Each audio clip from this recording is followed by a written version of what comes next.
It was meant to be the beginning of the offensive that would end it all. Finally, Putin would set the stage for taking control over the Donbass, but it hasn't gone how Putin thought it would. Russians are panicking and fleeing before Ukraine can run them down. Thousands didn't make it, as Russia suffered the deadliest day of the year. This would haunt Putin forever if he had a soul. The spring offensive is off to a terrible start for Russia, and it's all due to Ukraine. The past week has seen a massive spike in Russian losses. Uncoincidentally, this is also the same week that Russia appears to have started the grand spring and summer offensive that is supposed to help Putin's forces to take the Donetsk fortress belt. That stretch of cities is vital for Russia if it's to take Donetsk. In the north sits Sloviansk and Kramatorsk, which the Institute for the Study of War, or ISW, says serve as a pair of major logistics hubs for Ukraine's forces fighting in Donetsk. To the south are Konstantinivka, Druzhkivka, and Alexeyevo-Druzhkivka. Together, these cities represent a strong line of fortifications that Ukraine has been building up for over a decade. Putin needs to topple these cities if he is to take Donetsk. The spring of 2026 is supposed to be the starting point. A massive surge in clashes along these lines has been reported by Ukrainian military's commander-in-chief Alexander Syrskyi, who took to Telegram to explain what had happened over the 4 days beginning on March 17th. During the 4 days of this week, from March 17th to 20th, 2026, the intensity of the enemy's offensive actions increased, Syrskyi explained, before adding, "The enemy tried to break through the defensive formations of our troops in several strategic directions at once. Fierce battles unfolded along the entire line of combat engagement. In total, the enemy conducted 619 assault actions over these 4 days." With 619 assault actions in 4 days, which is more than 150 per day, you would expect Russia to have made some major breakthroughs. It didn't. Russia failed to achieve most, if not all, operational goals that Putin set for his soldiers. And to make matters worse for Russia, all that really happened for Putin's forces was something that Russia's president never anticipated. Putin wanted a glorious start to the spring offensive. What he got was Russia's deadliest day of the Ukraine war in 2026. You could even say it's Russia's deadliest week of the year. But we'll get to that in just a moment. The day that really stung Putin was March 17th, which appears to have been the official launch of the spring offensive. On that day, the Telegraph reports Ukraine killed or wounded 1,710 of Russia's forces. Russia also lost a ton of equipment, with 29 of its artillery systems getting blown to pieces, along with 230 of its vehicles and fuel tankers. An attempted surge in the Zaporizhia direction was also countered, the Telegraph explains. Plus, Ukraine's unmanned systems forces had a banner day. 900 of the killed or wounded soldiers were taken out by Ukraine's drones. These numbers become even more impressive when you realize that they're close to double the average daily losses that we've been seeing in Ukraine over the past few weeks. As The Independent notes, Russia was losing an average of between 700 and 900 soldiers per day up to March 17th. Then the number shot up to over 1,700. This, more than anything else, is an indicator that Russia's spring offensive has started. It's not new tactics or a new strategy that offers us the hints. The fact that more Russian soldiers are being fed into the meat grinder tells us that Putin is deploying the one idea that he has for making advances: send more cannon fodder and you get more deaths. This isn't how a successful offensive is supposed to happen. Maybe Putin could console himself with the thought that it was just one day. Sure, it was a bad day for Russia, horrendous in fact. Almost every soldier that Russia sent against Ukraine came back either wounded or in a body bag. But surely that would be the worst of it for Russia, and the sacrifice that so many of Putin's patsies made would set the stage for the deep push that Russia so desperately needs to start its spring offensive with a bang. That didn't happen either. As Syrskyi says, Russia failed to achieve most, if not all, of its operational goals during the first week of the spring offensive. And as for the death toll, it just kept on climbing. Between March 17th and 19th, Syrskyi reveals Russia lost a staggering 4,840 soldiers who were killed, wounded, or otherwise neutralized. That's almost 5,000 of Putin's troops gone in 3 days. And it averages out to losses of a little over 1,600 soldiers per day. March 17th may have been the deadliest day of the year for Russia so far, but March 18th and 19th weren't too far behind. Syrskyi adds that Russia lost a total of 8,710 of its soldiers in a single week against Ukraine, along with massive amounts of military equipment and weapons. For Russia, the slow thawing of winter in Ukraine was supposed to present an opportunity. But all that it's really provided to Putin's soldiers is yet more death on a scale they haven't seen in 2026. The one solace that Putin has is that Russia's losses started to level out following this 3-day nightmare. According to TVP World, Russia is now losing around 1,000 of its soldiers per day, with its losses for the 24 hours leading up to March 22nd amounting to 940 personnel, 3 air defense systems, 3 tanks, and the military helicopter, which is the second chopper that Russia has lost between March 21st and 22nd. So only 1,000 a day now, Putin. If Russia keeps that up, it will only lose the equivalent of most modern armies in a year. Again, for the 3rd year in a row. Mockery aside, these massive losses for Russia haven't just fallen out of the sky. Ukraine has done plenty to prepare for the spring offensive, and it's tearing through Russia's forces at a rate that Putin never expected as a result. We'll explain exactly how Ukraine is pulling all this off in a few minutes. Before that, it's worth taking a closer look at Russia's spring offensive and what Putin hopes to achieve by sacrificing yet more of his soldiers to the Ukraine war meat grinder. We've touched on Putin's push for the Donetsk fortress belt already, and making advances in that direction is Russia's major operational goal. Remember that the ceding of the Donbass, of which Donetsk is the last remaining piece, is the key demand being made by Putin in peace talks with Ukraine. Russia's leader wants this territory. He needs it if he is to craft any sort of narrative that the short, special military operation that was meant to collapse Ukraine in a matter of days could start to become something that even resembles a success. However, Russia also wants to complete a push deeper into southern Ukraine, and it had been setting up to make that push happen toward the end of 2025. That's why Russia was trying to make headway on the Zaporizhia front on its record-breaking day of losses on March 17th. Russia also still needs to push past the Pokrovsk front. Despite mostly taking the city of Pokrovsk, Putin's forces have stalled out in the direction of the village of Reshina, and what control it has over settlements near that village is unstable at best. Without getting through the Pokrovsk axis, the push toward the fortress belt lacks the power that Putin needs it to have for any real advances to be made. And that's how you get situations like we saw on March 17th and the days that follow. Russia has utterly failed to set the stage for achieving what Putin wants his military to achieve in the spring and summer offensive, and a huge reason why is that Ukraine has found counters for every move that Russia has made. What are those counters? We'll dig deeper into what Ukraine has done, including the massive action it took earlier in the year that ruined every one of Putin's plans, in a moment. But before we go deeper, this is a quick reminder that you are watching The Military Show. If you haven't subscribed yet, now is the perfect time to hit the button so you never miss any of our videos. So there are 3 key things that Ukraine has done in its defense against Russia's spring offensive that have all contributed to the massive losses that Putin's forces have experienced, along with the one major thing that serves as the turning point for every plan that Putin had. Before we focus on the major thing, let's take a look at the 3 things that contributed to the losses. The first comes out of the mouth of Syrskyi himself, as the Kyiv Post reports that the scale of Russia's assaults has pushed Ukraine into adopting new asymmetric approaches on the battlefield. Syrskyi doesn't go into much detail about what these tactics are, saying only that Ukrainian troops are actively intercepting the initiative and continuing to restore positions. But based on that alone, we can assume that Ukraine's commander-in-chief is referring to the search and destroy tactics that Ukraine has been deploying in recent weeks to root out Russian infiltrators who are attempting to set up defenses on Ukraine's territory.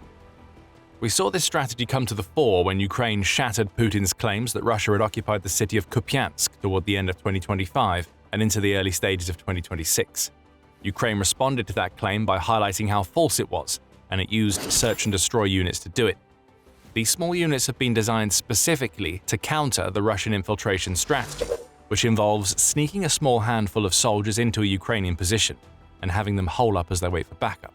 The tactic worked for a while as it caused confusion for Ukraine behind the combat lines. But with its search and destroy squads, Ukraine has been fighting fire with fire. It counters Russia's tiny units with small squads of its own, which work alongside drone operators to locate Russian infiltrators. Once found, those infiltrators are isolated and eliminated, resulting in whatever tenuous holds that Russia claimed over Ukrainian territory collapsing into dust. These search and destroy groups would have played a role in the major thing that Ukraine did to shatter the spring offensive before it ever got off the ground. Stick with us until the end of the video and we'll explain more. Ukraine has found a winning strategy with its seek and destroy units, but they aren't the only weapon that the country has wielded to inflict the earth-shattering losses we've seen Russia endure since March 17th. Ukraine's deep strike strategy has also played a key role as the country has ramped up its strikes against Russia both in Russia itself and in the occupied territories throughout 2026. We saw a perfect example of this ramping up in action on March 9th when Ukraine launched a record 754 of its drones at Russian positions in a single day. Militani reports that Russia's Ministry of Defense says that it destroyed 621 of these drones, but that still means that over 100 must have found their targets in regions that ranged from occupied Crimea and the border oblasts of Bryansk and Belgorod to deep enough inside Russia to approach Moscow. When you hear these kinds of numbers, they sound like they match the scale of Russian drone assaults against Ukraine's cities and infrastructure. That's because they do match the scale. Ukraine has ramped up its long-range drone strategy to the point where it's hitting parity with Russia in terms of deep strikes that it's conducting. As Forbes points out, Ukraine's long-range attacks are also going deeper than ever before. The rise of the Flamingo drone-missile hybrid has put Ukraine in a position where it can unleash enormous amounts of firepower at targets deep inside Russia, as it did on February 20th, when Ukraine sent a Flamingo in the direction of a Russian missile factory in Donetsk, which is 1,400 kilometers or almost 870 miles away from Ukraine's border with Russia. What does any of this have to do with Russia's failing spring offensive and its massive losses? It all comes down to the goal of Ukraine's deep strike campaign. Every attack that Ukraine launches against Russian territory in the occupied regions of Ukraine has the singular goal of degrading the Russian war machine. In the Donetsk example, taking out a missile factory strips Russia of projectiles that it hurls at Ukraine. That, in turn, means that Russia can't attack as many targets deep in Ukraine, which also means that Ukraine can focus more of its efforts on countering Russia's frontline assaults. We see this time and time again with the deep strike strategy. For instance, Ukraine taking out air defenses in the occupied territories opens up opportunities to hit command and control centers, troop gatherings, and logistical nodes, all of which weaken Russia on the front and make its troops ripe for being picked off when they attempt assaults. Ukraine is rotting away Russia's insides. We're now seeing the impact on Putin's spring offensive. Sticking with drones, we come to the third thing that we mentioned earlier, which is that Ukraine has unleashed hordes of FPV drones all over its territory, thus creating massive kill zones that Russia's assaulting forces have to trek through. Earlier, we told you that 900 of the 1,700-plus casualties Russia experienced on March 17th came as a result of attacks by the unmanned systems forces of Ukraine. FPV drones deployed on a massive scale are the reason why that number is so high. Ukraine has had the capability to produce up to 10 million drones annually since at least the summer of 2025. And though it isn't hitting those numbers, as it requires more investment to get there, what this tells us is that FPV drone production is being completed on such a massive scale that Ukraine's flying death dealers have become the main weapon that Russia's forces worry about whenever they attempt to push. Ukraine now has so many FPV drones that its supply of drones is outpacing the number of operators in its military. That's not a bad problem to have, as Ukraine has proven itself adept at training operators. The drone supply is there, and Russia will be feeling even more of that supply, causing issues for its soldiers in the spring and summer as operators are trained. Ukraine's FPV drones are also scoring some major kills beyond simply taking out individual soldiers. On March 20th, Euromaidan Press reported that it was an FPV drone that took down one of Russia's Ka-52 helicopters. Ukraine followed up that helicopter attack by sending even more FPV drones against the chopper's crew, resulting in their elimination. This is what Putin's forces have to face across the entire front line. Tens of thousands of FPV and reconnaissance drones buzz overhead constantly in every region where Russia wants to advance. As soon as a soldier or piece of equipment is spotted, the drones descend and destroy. Combining these FPV drones with middle strike drones that make strikes on Russia's near-ear possible, Ukraine has created kill zones that extend for almost 100 miles. Is it any wonder that Russian soldiers are being shredded in massive numbers when they have to make their way through so much drone-infested territory just to get to a position where they can launch assaults? Finally, we come to the big thing that we mentioned earlier. This is the one thing, perhaps above anything else, that did something so unthinkable to Russia that it crippled the spring offensive to the point where we started seeing the losses that we see now. And that thing is simple: Ukraine's counteroffensive in the south. From the beginning of February, Ukraine went on a tear through the Russian positions in the south and southeast of its territory, destroying infiltration groups as it went with the search and destroy tactics we discussed earlier. By March 3rd, Ukraine's President Volodymyr Zelensky was claiming that his forces had recaptured 460 square kilometers, or about 177 square miles from Russia.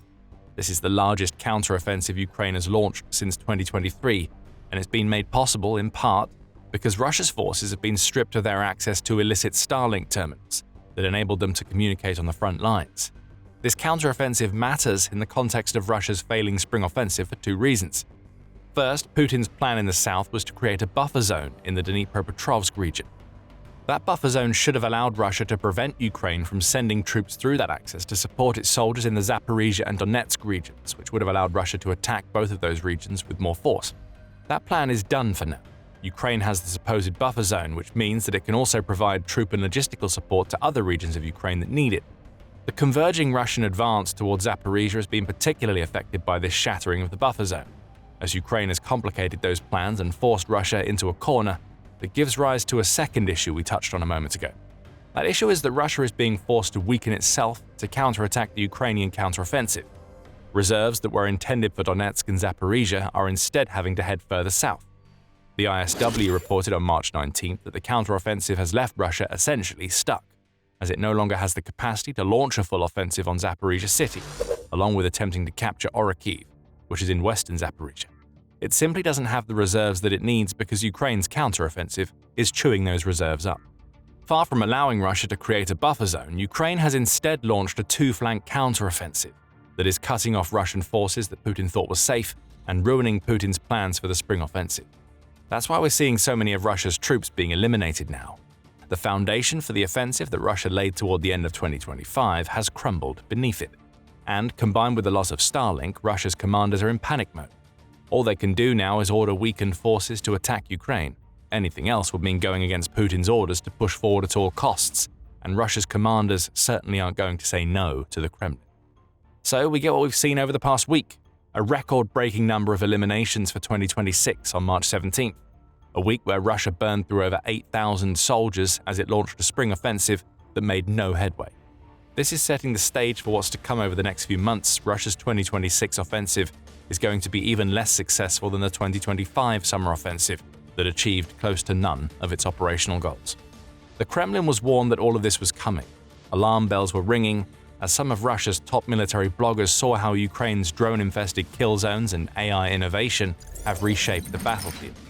Putin was warned, he didn't listen, and right now we may be seeing the start of a breakthrough similar to what Ukraine pulled off in 2022. To find out more, check out our video. And if you enjoyed this video, remember to subscribe to The Military Show for more of our analysis of the latest developments in the Ukraine war. And thank you for watching.